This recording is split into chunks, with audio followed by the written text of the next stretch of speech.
जगत गुरु शंकराचार्य स्वामी मुक्तेश्वरानंद सरस्वती जी से India voice संवाददाता शोएब रिजवी ने खास बातचीत की है, जिसमें उन्होंने महाकुंभ से जुड़े तमाम मुद्दों पर बेबाक अंदाज में अपनी बात रखी। सुनिए उन्होंने क्या कुछ कहा। हमारे साथ जगत गुरु शंकराचार्य और मुक्तेश्वरानंद जी हैं, जिनका लंबा अनुभव है, धार्मिक मर्मज्ञ हैं, सनातन धर्म का एक तरह से कह सकते हैं लीड करते हैं। महाराज जी, आपने कई कुंभ किए हैं, आप स्वरूपानंद सरस्वती जी के साथ भी यहाँ पर रहते थे, लेकिन इस बार के कुंभ में क्या कुछ आपको लगा, किस तरह, क्योंकि तीनों अमृत स्नान जिसे इस बार कहा गया, शाही स्नान खत्म हो चुका है, क्या अनुभव रहा आपका? बहुत अच्छा अनुभव। जितने 4 कुंभ हम अभी तक यहाँ आ चुके हैं, सब में पहले वाले कुंभ में तो इतनी हमको समझ नहीं थी, लेकिन दूसरे तीसरे से और ये चौथा कुंभ हमारा है, हमको बहुत आनंद है। यहाँ आध्यात्मिक लाभ पहले भी हुआ था, अभी भी हुआ। एक चीज़ बहुत बार बार हो रही महाराज जी, मौनी अमावस्या पर बहुत तैयारी की गई थी, बड़ी संख्या में श्रद्धालु आए, घटना हुई, लेकिन घटना पे 2 तरह से बातें रखी जा रही। कुछ लोग हैं जो घटना छुपाना चाहते हैं, कुछ लोग हैं जो बताना चाहते हैं, लेकिन उन दोनों के बीच में इस तरह की जो चीज़ें निकल के आ रही है, उस पर क्या आपको दुख हो रहा है? बात यह है कि कौन क्या कर रहा है, इसका अनुशीलन करने के लिए तो हम यहाँ हैं नहीं। हम कोई अध्ययन करता नहीं है कि इसी पे शोध कर रहे हों और एक एक चीज़ बारीकी से देख रहे हैं। जो सहज में जितना दिख जाता है और जो सहज में जितना कोई पूछ लेता है तो बता देते हैं। ये हम देख रहे हैं कि चीज़ें हो रही हैं, अब जो जैसा करेगा वैसा भरेगा। अच्छा महाराज जी, ये धर्म नगरी है, पूरा सनातन धर्म का देश दुनिया तक संदेश जाता है, लगता नहीं कि इस बार धर्म से ज़्यादा अलग चीज़ों में, चाहे वो महामंडलेश्वर बनाने की बात हो या किसी और को प्रमोट करने की, इस तरह की चीज़ें हुई, साधु संतों की जिम्मेदारी नहीं बनती क्या कि इस बारे में वो कुछ? देखिए, बाकी सब तो चलता रहता है, धर्म जगत है, बहुत सारी चीज़ें इसमें भी चलती रहती हैं, हम उसमें बहुत ज़्यादा आपत्तिजनक नहीं समझते।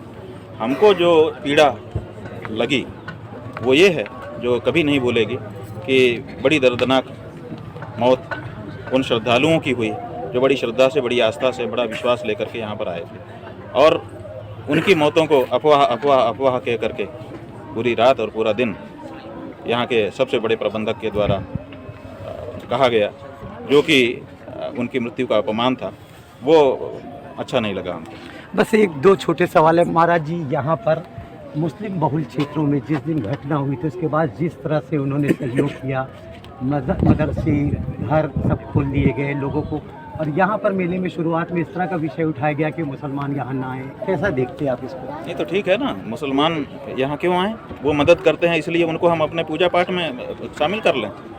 ये कहाँ का नैरेटिव आप लोग गढ़ रहे हो? उन्होंने मदद की, उसके लिए बहुत बहुत धन्यवाद है। जब भी कोई ऐसा कार्य करेगा, विपत्ति के समय कोई भी व्यक्ति आगे आ सकता है, मदद कर सकता है, और अगर उन्होंने किया, उनको बहुत बहुत धन्यवाद है। लेकिन इसका मतलब ये भी नहीं है कि हम अपने पूजा पाठ में उनको शरीक कर लें, ये नहीं हो सकता। बिल्कुल। आखिरी सवाल, मोदी जी नहाने आए, इससे पहले भी भूटान नरेश आए, तमाम लोग आ रहे हैं, उसकी वजह से 2 हिस्से बढ़ गए, एक वीआईपी, एक सामान, क्या ये उचित है? देखिए, बात यह है कि जब पहला कुंभ आज़ादी के बाद आयोजित हुआ था इस प्रयाग की धरती पर, तो भारत का राष्ट्रपति पूरे 1 महीने कल्पवासियों का नियम पालन करते हुए यहाँ पर रहा था। उससे बढ़कर के दूसरा कोई नेता आज तक नहीं हुआ जिसने प्रयाग की धरती को सम्मान दिया हो, कुंभ पर्व को सम्मान दिया हो। उसका तो कोई नाम नहीं ले रहा है, तो हमारे चैनल भी कोई नहीं ले रहे हैं कि डॉक्टर राजेंद्र प्रसाद का एक बार स्मरण भी कर लिया हो, और केवल आप लोग एक बार 1 घंटे के लिए, 2 घंटे के लिए कोई आ जा रहा है तो उसका खूब चर्चा कर रहे हो। जिस नेता ने प्रयाग की धरती को और महाकुंभ के पर्व को सबसे बड़ा सम्मान दिया, नियमों का पालन करते हुए यहाँ पर रहा, उसका आप जिक्र तक नहीं करते हो। और उसके द्वारा जो भारत का राष्ट्रीय ध्वज जिस जगह पे लगाया था, उसको वहां से उखाड़ करके 100 मीटर दूर पर ले जा करके रख देते हो। आप अपमान करते हो भारत के राष्ट्रपति का। क्यों? क्या जिस जगह पे उन्होंने लगा दिया था उसी जगह पे वो नहीं रहना चाहिए था? ऐसी कौन सी परिस्थिति उत्पन्न हो गई थी? क्यों उस ध्वज को जगह को बदला गया? और जब हम लिख करके मेलाधिकारी को ये बात देते हैं, तब भी कोई सुनवाई नहीं होती है। तो आप लोग तो अपमान कर रहे हो हमारे उन नेताओं का जिन्होंने इस धरती को पूर्ण सम्मान प्रदान किया, और बाकी सबका गुणगान करते हो। अच्छा, मीडिया का रोल भी आपको ठीक नहीं लग रहा है? अरे भाई, मीडिया का रोल दुनिया देख रही है। हम कौन होते हैं किसी को ठीक और बेठीक कहने वाले? सबको, हमको भी देखा जा रहा है, आपको भी देखा जा रहा है, आंखें तो सबकी है ना।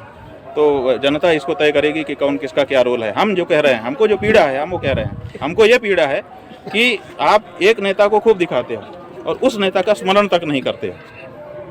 किसी पत्रकार ने डॉक्टर राजेंद्र प्रसाद के बारे में हमसे नहीं पूछा, 1 महीना बीत गया, तो हमको थोड़ी लग गई बात। जब आप एक नेता के बारे में खूब पूछते हो, हर जो आता है वही पूछता है, ये बात है ना।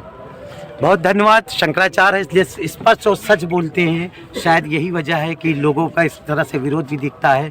लेकिन इतना ज़रूर है कि सनातन धर्म का जिस तरह से शंकराचार्य प्रचार प्रसार कर रहे हैं और सच्चाई को सामने ला रहे हैं, उस पर विवाद ज़रूर हो सकता है, लेकिन मंथन ज़रूर होना चाहिए कि आखिर इस तरह के सवाल क्यों उठ रहे हैं। कैमरामैन सचिन प्रजापति के साथ शोएब रिजवी, इंडिया वॉइस, प्रयागराज।